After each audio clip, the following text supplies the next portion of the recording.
But yes, oh, this meeting is being recorded. I'm informed. Very cool. Awesome. So my gosh, so I was debating before we got started on this, how much fangirling I was going to do, like off camera versus on camera. But I'd actually really, if you don't mind, I'd actually love to tell you about my relationship to this series, which I love so much. Because it actually, like, it precedes me being an author in a lot of ways. I used to work at a bookstore called Perfect Books, which is still in Ottawa. And I made some fantastic friends while I was there. And one of those friends, Margot McDonald, who may in fact be watching this stream and who I needed to shout out, introduced me to the Hollow series. And she handed me Dead Witch Walking, and she was like, this is just so great for all of these reasons. And I think that was probably like, I want to say 2006 or 2007. Right. And I was absolutely hooked. I completely fell in love with them, and I fell into this pattern of reading the books in the bookstore whenever it was quiet, basically. And so like there's this whole, like, I don't know, 3 to 5 years of my life where reading the books while listening to this one specific album by Sarah Slean like sort of permeated the experience of reading them. So I just have like so much affection for them. And then I moved overseas, and I was in the UK and found them there as well. And so like I was able to just kind of pick up with them as well. So it just, the fact that they've kind of followed my professional life to the point where like I reviewed the series for NPR, I got to do that a couple of times actually, and then like I thought it was done, and I had all these feelings about like the series concluding, and they were mostly like feelings of deep satisfaction that a series that had lasted for 13 whole books could culminate in something that was so satisfying. And then there's a new one. I was just like super mind blown about this. So I guess the first thing I want to ask is, can you talk a little bit about why you went back to the series? About like, you know, did you ever think that you would return to it when you concluded it? Sure. First, let me get my head back down to its normal size. Thank you. That is very, very sweet. Yeah, I did not expect to have the book start up again. I really wanted to take a break and start some new projects. The trouble with a long-running beloved series is that you don't get a chance to work on anything else. And I had a lot of ideas that I wanted to develop that I couldn't really do in the framework of the Hollows, just because of the world that it was. And they were calling to me and pulling to me. And, you know, I'd been doing little offshoots here and there, but wasn't able to sink my teeth into it. So I did end it. And, you know, I did not throw my notes away, but I can't find them, which is a real problem. Can I ask what form did the notes take? Were they like actually physical? Yeah. Or Yeah, they were handwritten notes, mostly about, you know, spells that I've used, spell development, character development, you know, what the character looks like. So I've been going back to when I find myself wondering what color eyes somebody has, I got to go back to my world book and look them up. So I've got, at least I got that going for me. But I ended it, and I took care, and I tried to end it so that Rachel had her happy ending, and yet it still had a feeling of the characters go on in their life. Yeah. And then I went off and I did some other things, and Rachel was kind of like, hey, I'm not done yet. Kim, I'm not done yet. And so I opened it back up and said, yeah, you're right. There's more you can do. So that's why I started to get back into it. And I tell you, it was like coming home. I hadn't lost her voice. Mm-hmm. It was still there. It came out with the first sentence that I put on that paper. And that tells me that I am really in the right spot. I have to say, like, that was one of the most like astonishing things about reading this book was that, like, as a reader, it felt like coming home.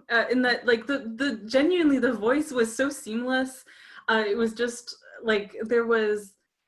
I mean, I was curious, knowing that there was a new book in the series. I didn't know, like, would it be like how would it be time jumped? You know, like how far ahead would we be? Who are we dealing with, and all that. And the fact that it starts about, is it 2 or 3 months after the events of The Witch with No Name, and I was like, oh my gosh, that's like a huge, like, it feels like a huge ask of the author when, like, that amount of when like 6 years have gone by since the last book came out to actually like pick right up again, like that's incredible.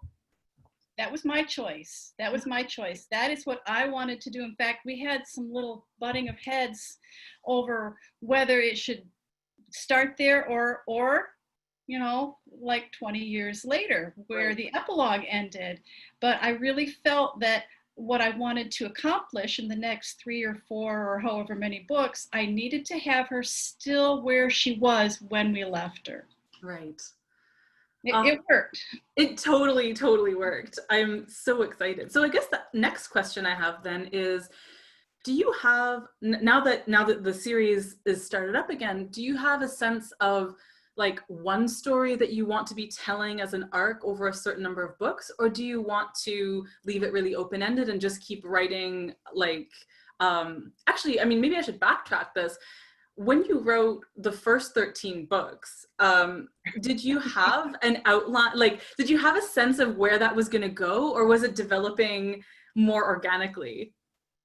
It was a lot of organic development. I had the idea that, well, the ultimate end has always been Ivy's happiness, believe it or not. I love her so much. She is my favorite. So yes. I know. And I know. And when I got, you know, when I had 3 books originally, and then it was extended to 6, it was like, oh, I can slow down.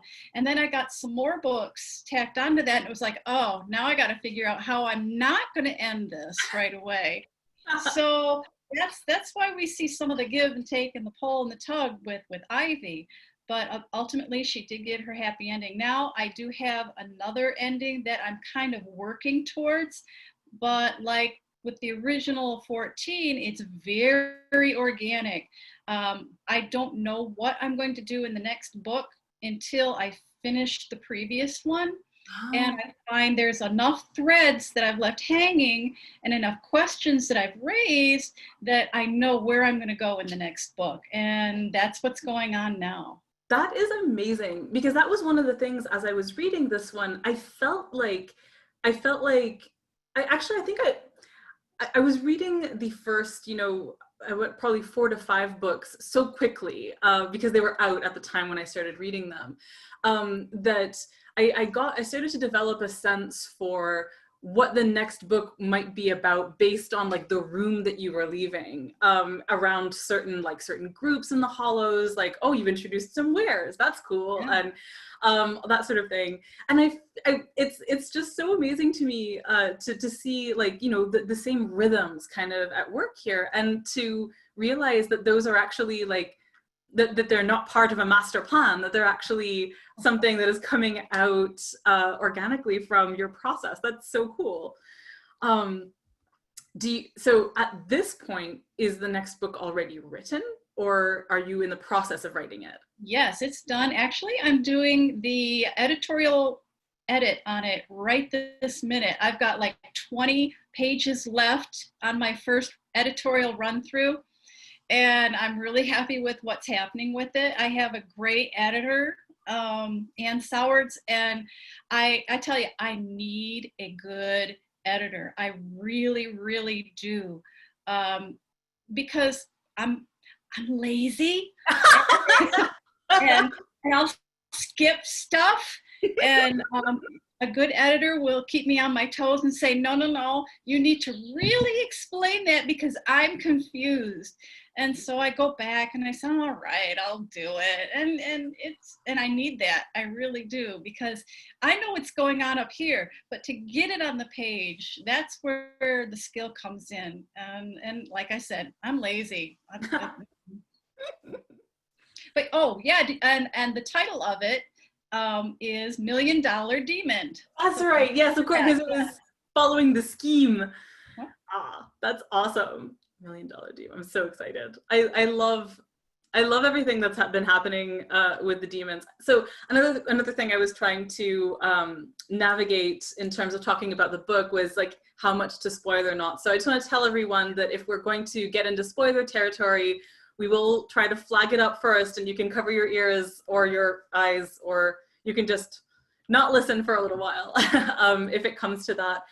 But so a question I had for you, so knowing then that like the that the books are happening like in terms like the writing one book kind of opens the path to writing the next one. Can I ask to what extent do you feel current events influencing what you're writing about? I don't want that to be like a scary question, but just, you know, as specifically or as vaguely as you need. Yeah, quite a bit. Current events enter into it quite a bit. Not like, for example, we've got the COVID environment going on right now. I'm not doing anything in the books about quarantining or you know, viruses, but that feeling of the political situation is starting to seep into it a little bit. In the previous book, I don't actually remember what I pulled in from the surrounding climate of what's going on, but yes, it does. There's a definite theme to my books about we do better together, that our differences support each other instead of pulling us apart. And that's been in there all the time. And lately it's been getting a stronger feeling in the books. And it's because of what we're all dealing with. So, yes. I mean, one of the things that appealed to me so much in the books, and I've written about this in reviews in the past and stuff. The really astonishing thing to me about Rachel as a character is that she's in a genre and in a milieu where, you know, it's sort of tropey for the heroine to be the kind of, you know, chosen one of a bunch of different groups and stuff like that. But with Rachel, that's not so much the case. Like, every group has its own special people, and her specialness is her ability to interact with them. So like the strength of Rachel, I don't, this is such an on-brand thing for me to bring up, because I don't know if you've ever heard of, there's a cartoon called Steven Universe that I deeply love, and it's like the main character's strength is his ability to have conversations, essentially, to like be able to bridge gaps between people who are set against each other. And I feel like that's really Rachel's strength, and that like any specialness to her kind of comes from that, from her just a really fierce desire to help people integrate into whatever society they find themselves in and stuff. And I found that like extremely heartening. I mean, you know, my parents immigrated to Canada, and I'm like, you know, first generation and stuff like that. So a lot of these themes really hit home for me. One thing about the plot of this book that was astonishing to me that I wanted to kind of raise, just in terms of the way that it feels like,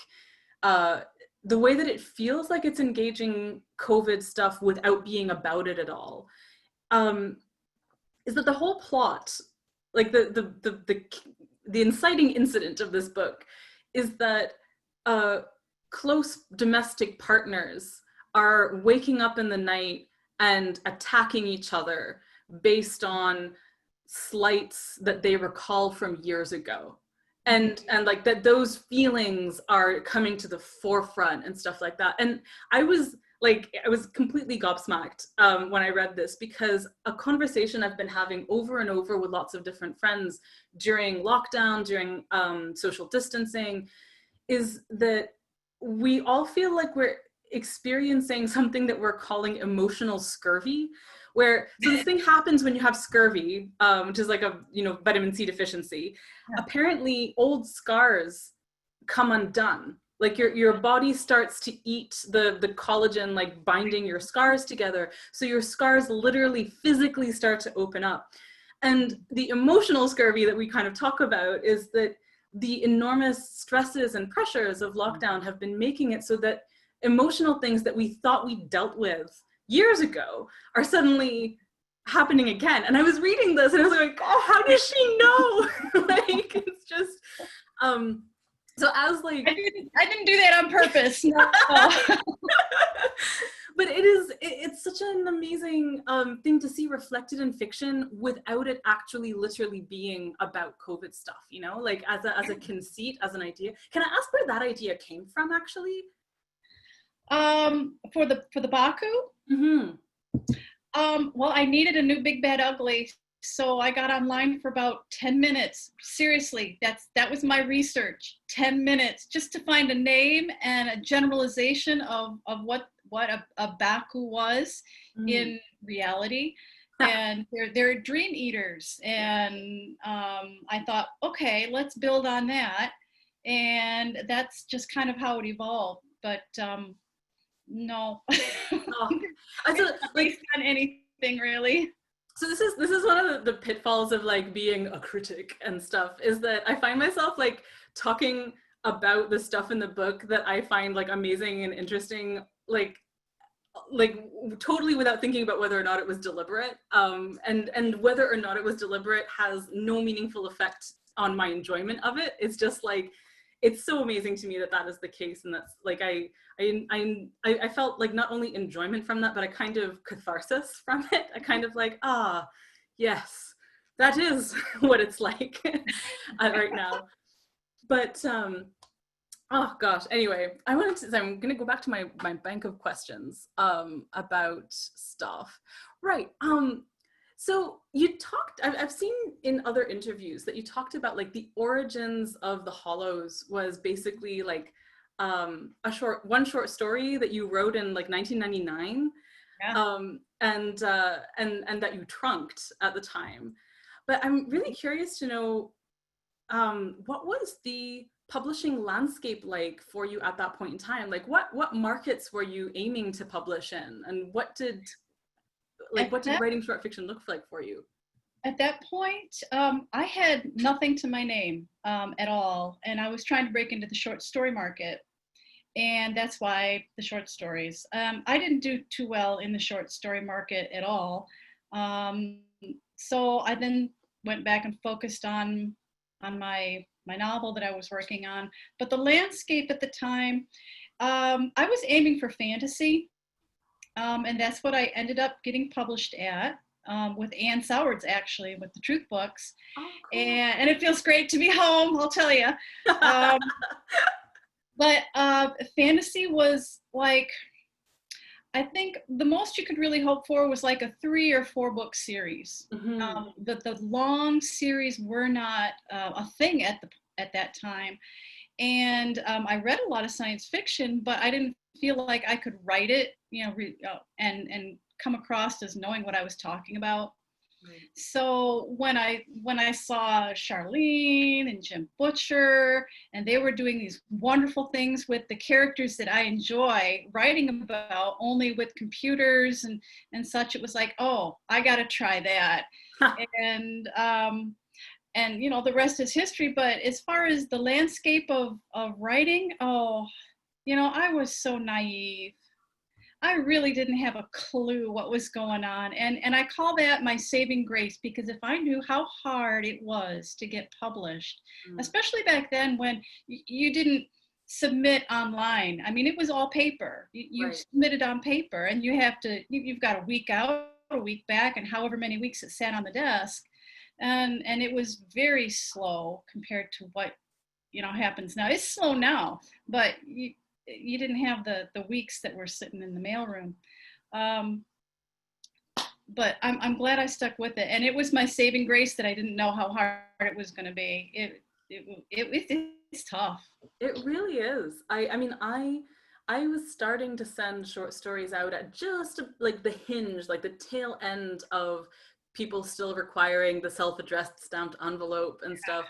And I think I must have sent out like maybe, I don't know, 3 or 4 of those before I started becoming aware of online publications that were allowing short story submissions. Things like Strange Horizons, which astonishingly has been around for like over 20 years at this point. Like it was definitely the first online magazine I ever read, but it's like, so Strange Horizons was accepting electronically, and Shimmer magazine came out a few years later and started doing that. So there started to be this feeling that, oh, I can save my penniless student dollars and not spend them Yeah. on envelopes and stamps, and just send an email, and that will be easier. But can I ask, do you remember where you tried to submit that first short story? Oh my gosh. I would have to look it up. I Oh, only no. submitted it into like 3 places, but yeah, I'm not big on rejection apparently. I totally hear that. I like, um, so that's like on the publishing side of things. Then when you said that, I'm sorry, my brain is bouncing back and forth and stuff, but I'm thinking a lot about publishing stuff because of, how many huge upheaving changes there have been in publishing in the last few years and stuff like that. Have any of those changes affected your writing or the way that your books are published at all? And I'm thinking like even over the course of the first series, or since The Witch with No Name, basically, like coming back to this, have there been changes affecting you? Um, yes, but they're good for me. Oh, Yeah, this online editing stuff, when I first started, it was you got your manuscript back, there were notes in the margin. Sometimes you could smell the smoke from the cigarettes from whoever edited it. And wow, really? yeah, it was very personal. I knew what my editor's handwriting looked like, Yeah. which and I missed that. Now it's all online, and I had to force myself to get with it and figure out how to work it. Now I love it. I love it. I make comments to myself in the margins with that track changes on, and I enjoy it, and I feel it goes faster because I know if I take something out, it's still there if I change my mind, and I appreciate it. But at first it was really hard for me to let that go because I don't see my editor very often. I don't talk with my editor very often, and letting go of that manuscript that I know that she had touched and she'd written on, and it was her comments, that was hard for me. I totally hear that. I've only had editorial experiences now that are online, but the thing that this reminds me of is that I teach, and I'm used to Yeah. marking students' papers by hand on physical copies, and literally up until lockdown stuff, I actually insisted on that. I was like, it is easier for me physically to read things on paper, and that will just predispose me better to whatever I'm reading. But since lockdown stuff, like using online learning environments and things like that, I've actually realized that there are benefits to being able to. I figure my thoughts out differently if I'm writing them on a keyboard versus by hand, so the comments tend to get longer and more developed. And but I definitely feel that, like, I used to pick. I'm a little bit obsessed with fountain pens and inks, and I used to pick like shimmery inks to mark with because I figured it was more fun for me and maybe Oh, more fun for the students. But so that's actually another question I had. Can you tell me what is your process like physically in terms of writing these books? Like, what does a day of writing look like for you? And has that process changed at all over the course of the length of the series? it has. I used to write out, well, I'm a big plotter, and I still am a big plotter. If it's a series I'm comfortable with, I'll knock out a plot for a book in about 2 weeks. Wow. If it's a world I don't know, or if it's a new magic, it might be 2 months. So it depends on how comfortable I feel with it. But my outline is on paper. I usually start a new book by printing out 30 pages with a header, my name, the title, and a space to put the date. And then it's blank. And from there, I just start handwriting out a synopsis, a page synopsis, which goes to like a 3-page synopsis. And then I start breaking it up into chapters.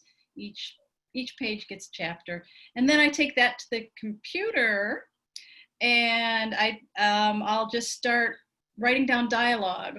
And I'll spend a day on dialogue, and then the next day I'll come back and I'll turn it into text. Oh, that's so cool.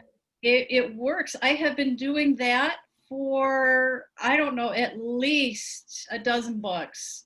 And it works for me. It keeps me focused. I don't go off on a tangent when I get an idea, because the dialogue keeps me right there, and I can pull it back to where I wanted to be.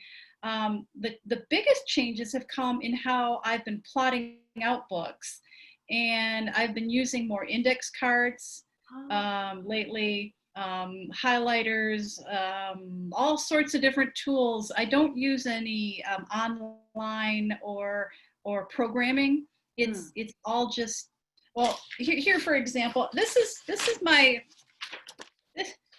this is my this is my Bible for the next book.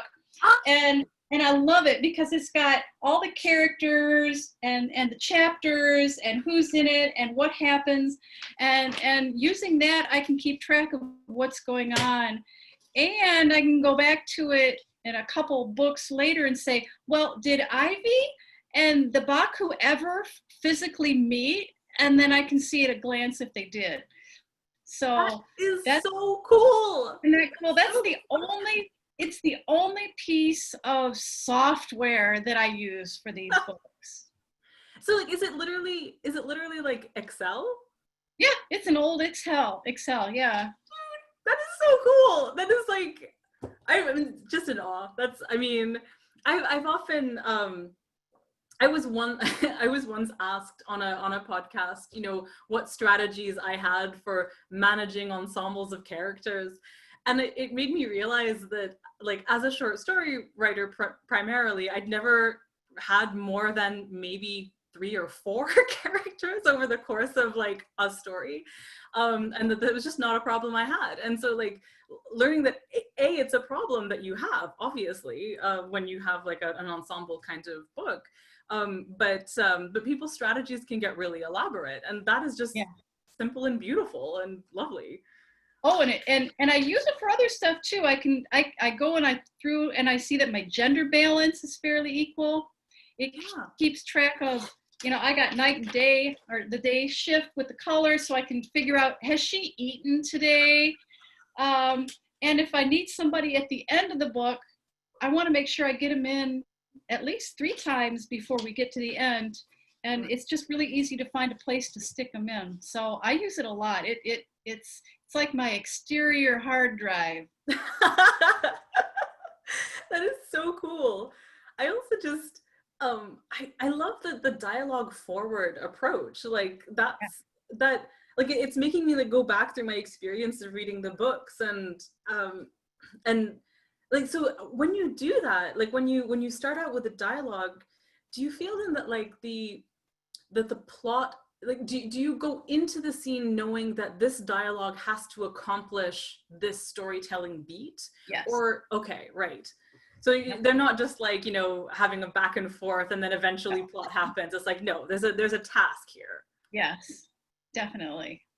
This is actually, for some reason, reminding me that I read in some other interview that you write action scenes as if they're sex scenes. And that also... Actually, the other way around. Sex scenes like action. Yes. Oh, sorry. Oh, really? Yeah. I thought it was... Okay. Well, I anyway, work the same way. they work the same way. I like Yeah. it particularly like blew my mind just to think of those two things in like as equivalent. That you need to specifically you need to know where everyone's hands are at a given moment. And for every action, there is a reaction. Yeah. Exactly. And that just also struck me as like such a beautiful way of thinking of them. Like there's I've seen conversations sometimes from gosh, how can I put this? Sometimes I see people praising a book for having done something that they claim is like really groundbreaking, but that is actually really, really common in another genre.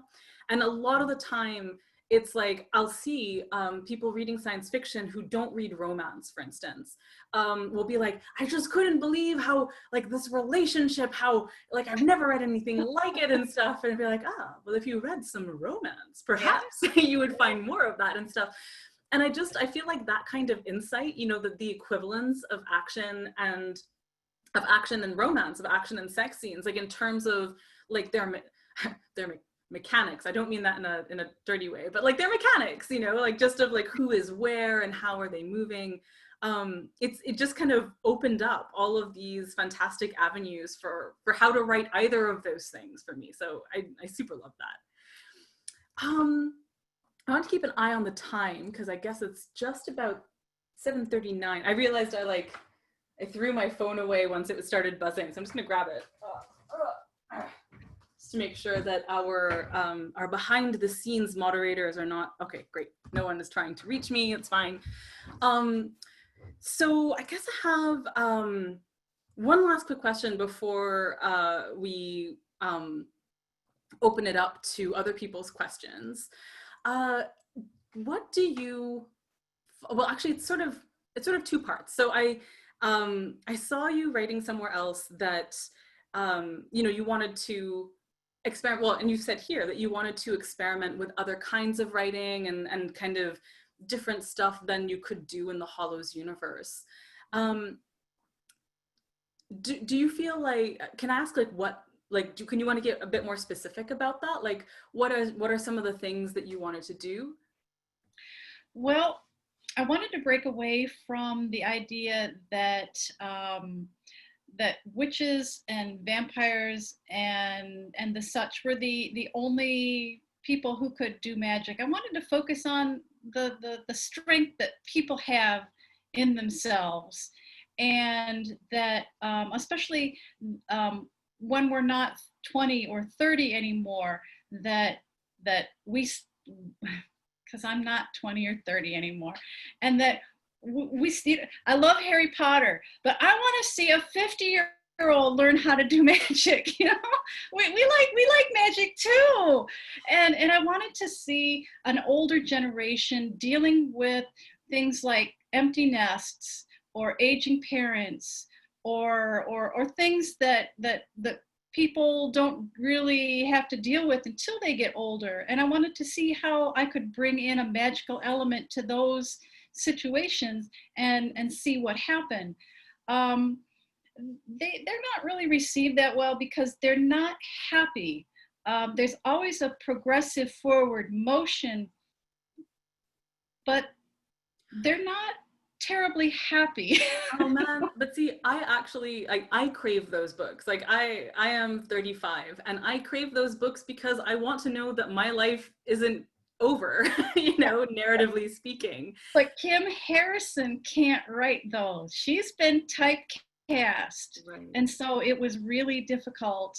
I did get the drafter out, and that was kind of a science fiction, speculative thriller kind of thing, where I started touching on it because she was losing her, every time she does her magical ability, she loses a chunk of her memory, which is based on my father who had Alzheimer's. And I wanted to see how that felt. And so I had to work through it, and it came out through my work. And it's not particularly a happy book, even though there are fun spots in it. But I needed to write it, and I've gotten a lot of, you know, the people who have read it have enjoyed it, and from what I've heard. And but the Hollows was calling, and I went back. You know, there, like, without getting into spoiler territory, a thing that I actually felt in this book was that Rachel's Rachel's interests are slightly different, like her perspectives, like there a lot of her a lot of her mental space is taken up in this book with questions of like domestic configuration, you know, with like aspects of childcare or the fact that she is in the presence of children, but she is not going to have any. And that's actually but telling too much about myself. Uh, like I am an aunt now to, and all literally all I ever wanted since I was a small child was to be an aunt. Like that was like my little sister was the one who would play with dolls and like talk about wanting to be a mother and stuff. And I had like a lot of, but I'm the eldest. And so everyone would be like, oh, you know, you're going to change your mind. Just you wait until your biological clock and stuff. And I was like, no, no, no, she's going to have kids. I'm going to be an aunt. It's going to be amazing. And it is amazing. But there does also like, you know, there does still come a point where as you get older, the reality of that decision starts to manifest in different ways. Like you start like, you know, without having any regret about those decisions, Exactly. you start to kind of recognize different dimensions. Like when you see your friends having children, when you start to like interact with those, the thing that blows my mind is something like, you know, you kind of hit a point in your own age and you kind of plateau in terms of experience. But when you know a child, when you're seeing them grow up, suddenly your own experience of time has taken physical shape in another human being. Yeah. And that's amazing. And I feel like, you know, even in the Hollows where, you know, people have very long lifespans, witches will live to be 160 roughly and stuff like that, there is still this sense of different phases of life, and that your concerns when you're in a happy, stable relationship are different than when you're, you know, doing runs all the time with your friends. And, you know, and I want to say like that came across for me while still feeling totally like the Hollows. Yeah, she's gotten older. She's starting to grow up. She's making better choices, Yeah. and her life is different. Yeah. Very much so. So, I don't want to hog all the questions. So I'm sure that there are some questions that people have coming in. And I am going to fiddle with some screens in order to get to them. So here's a question from Susan C. Did lockdown help or hinder your writing? Oh, it was hinder. It's awful. I will be quite honest. My output has gone, you know, down, way down. But I've decided after I fretted about it for the first month or two, I said, okay, it's not going away. I don't want to give myself an ulcer. I'm going to relax. I'm going to calm down. I'm going to be kind to myself, and I'm going to work how, you know, I work every day, but I've been leaving my office, you know, earlier than I normally would to allow myself more time to do the things that I need to do to decompress. I've been knitting more. I've been working in the garden more. And I've been playing computer games way too much. What computer games do you play? What do I play? Yeah. It's not an it's no, you've never heard of it. It's Simile.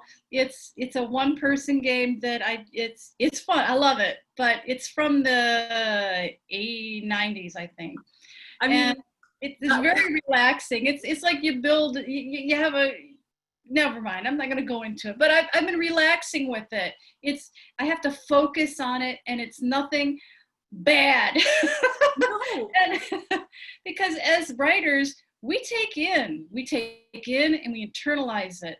And that can be very damaging. So I said, I'm not going to make myself sick. I'm going to just step out of my office and spend some more me time. So my production has gone way down. Fortunately, I'm working ahead of my schedule, and I can do that.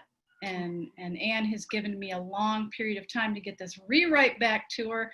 So we're good there. But yes, it has really changed. That is fantastic. I have been in a similar place with Animal Crossing instead. Okay, yeah, yeah. There's man, I genuinely want to write an essay about the swimming mechanic in Animal Crossing, which has it. The fact that I can't go swimming in the summer has been driving me a little nuts, and weirdly, swimming in Animal Crossing seems to scratch that itch. So let's see, another question from Julie E. Have you been approached about a Hollows TV series? I have. While back, who had it? It was CW had it. But one of my stipulations was that if they wanted it, I wanted them to develop it. And then if they didn't, I would get the rights back. Right. So I have the rights back again. They're in my drawer. I've got them. We spent another year or so letting someone else write a script, and they shopped it around, and that kind of went away. I haven't been really happy with how the Hollows has been handled by either party. It wasn't anything bad, but it was like they were trying to take the bare bones of what they'd heard about the Hollows and try to force it into whatever was making money at that point. Right. And I respected the characters too much to go gung-ho into it. The first one, CW was going to get rid of Jinx. And if you're getting rid of Jinx, you missed the point. Seriously? You missed the point if you get rid of Jinx. That oh my gosh. all is powerful, and even the smallest person can make the biggest difference. And when I heard they were getting rid of Jinx, it was like you took the soul out. Exactly. And I kind of lost interest, and they lost interest, and it just kind of went by the wayside. But the rights are back. I've got them. So if anybody's interested, we could move forward day one. Awesome. Do you have a separate agent for film and TV stuff, or is it the same agent you work with on the regular? It's umbrellaed under my original agent. Gotcha. So he kind of farms it out, and yeah, there we are. Gotcha. Someone was saying something here in the chat that I wanted to follow up. I'm just going to scroll back a little bit. Oh, right. Someone was saying, so Debbie McMullen is saying she'd hate for anyone but you to write a script. Have you actually done any script writing? I've played with it. Yeah. I played with it for a couple months. I found that I kind of like it. But I don't have the background for it. I didn't take a class. I just looked at the script that the person I was working with made and said, oh, well, I could do that. That's kind of how I got into writing. Oh, I'll do that. No, I can't. That is super. Yeah, I like the process. I like seeing how it's parceled out. I like seeing how it moves. But I also like writing novels, and that's a bigger draw. That's awesome. So there's a TV option on my book on This Is How You Lose the Time War right now, and Congratulations. Thank you. It's very exciting, and one of those things that we can say very little about. But we have, like, Max Gladstone and I, who co-wrote the book, are also writing the pilot, and I've never done any screenwriting before, and I was astonished at just the fact there's a software called Final Draft that is like an kind of automated script writing situation where if you put in a tag, it does like the kind of architecture of the script for you.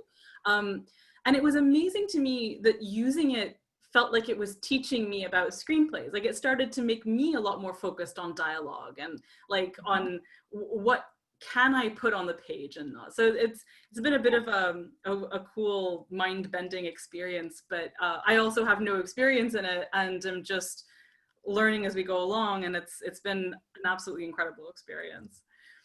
Okay, let's see, one more question maybe. let's see. Some of these are too spoilery, unfortunately, so I don't want to ask about them. But do you have people in your life that the characters are based on?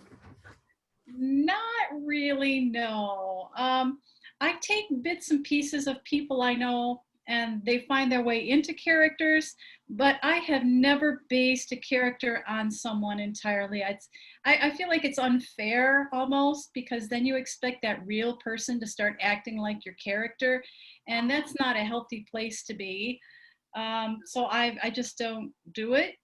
That's But such a good observation. I'd never thought of it from that perspective. I don't want to go there. No, but pieces of people end up everywhere. Pieces of myself end up in all the characters. I plot like Ivy. I live my life like Rachel. I swear like Jinx.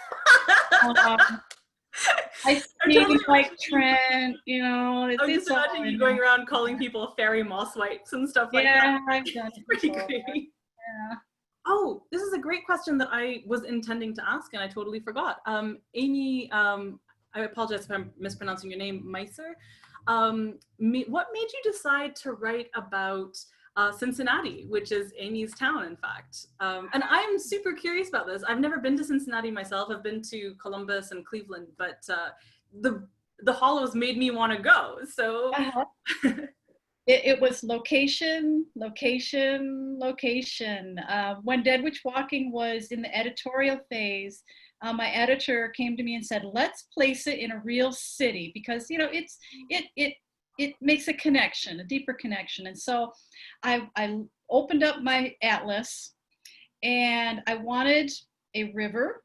I wanted a city that was big enough that had mass transit, but you could get around by car. I wanted it to be at a certain latitude so I could talk about the weather. I wanted it to be diverse. I wanted it to have lots of rail and road coming in. And I said, "Oh, Cincinnati!" And my editor, silence. I don't think she really was looking for Cincinnati. I think she wanted like Boston or something with more pizzazz, but it was Cincinnati, and I was so glad I chose it because the tunnels are real. There really is tunnels. It was the end of the Underground Railroad. It was very diverse. right. It's just a fabulous place. It was once the largest city, the fourth largest city in the U.S., and it had a lot of firsts to it. That is awesome. I love that. Literally the amount of thought that I'd given to Cincinnati as a place before I started reading these books was not much. And then suddenly, like, there's a kind of like thing that happens with literary tourism that I find myself actually wondering whether the city of Cincinnati has taken on any aspects of the Hollows. If you ever get a chance, go to the zoo because the Cincinnati Zoo is world class. It really is. I fell in love with it. That is excellent. I no, I'm not going to say it. That also is spoilery. No, but the zoo does come up in this book, which I think is delightful. But okay, so we've been given the 5-minute wrap up warning. So I'm just going to see if there is one more question, maybe. Well, so this is really interesting. Ashley Brown was asking, how do you know when you're at the end of a series? When my editor tells me so. Yeah. Yeah, I'll be writing the Hollows until somebody tells me not to.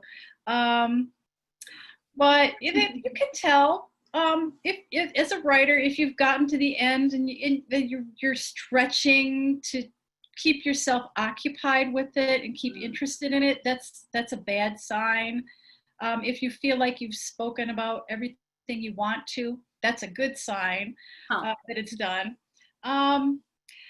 I try not to write for the trends, but you got to keep your eye on it and kind of go with the flow a little bit there. But for me, it's I want to write in a series until I'm not having fun anymore, right. And that's pretty much my benchmark. That's wonderful. That sounds like a really healthy way to approach it, honestly. I was going to throw in one last thing that escaped my mind earlier. I was going to say if anyone, or actually if you in particular are interested in books about older women who are witches, there's a wonderful book called The Memory Garden by Mary Rickert that I read a few years ago and just found like so deeply beautiful. And it's specifically about like friendships between women in their, I think in their 60s, and kind of remembering together a thing that happened in their childhoods and stuff. And it's just deeply beautiful. But I also figure that we've talked about how to end a series, and so here's how we end an interview, I guess. Thank you so much for this wonderful chat. I've had a lovely time, and thank you so much to everyone who attended, and to our behind the scenes witches who are taking care of all of this to make it a smooth process. Don't they make it so smooth? Yeah, it's pretty great. It's seamless. And this has been wonderful. I have really enjoyed talking with you. Thank you so much. Thanks so much. All right. Someone's staying up till 2 a.m. despite working a few hours. That's very sweet. Good night. And yeah, thanks to everyone. So I think this is when our magical behind the scenes people will take over any moment. There we go. There it is. Okay. Oh, right. Thanks so much, you guys, for the amazing conversation. We were so happy to have you. We love the Penguin World Book Club, and we're so glad to have you as a part of it. If you are interested in tuning in for our next book club, Alexis Henderson, who is the author of The Year of the Witching, will be hosting on September 24th. So you can register at the link on your screen, and we will see you next time. Thanks again to Kim and Amal for the amazing conversation. Cheers.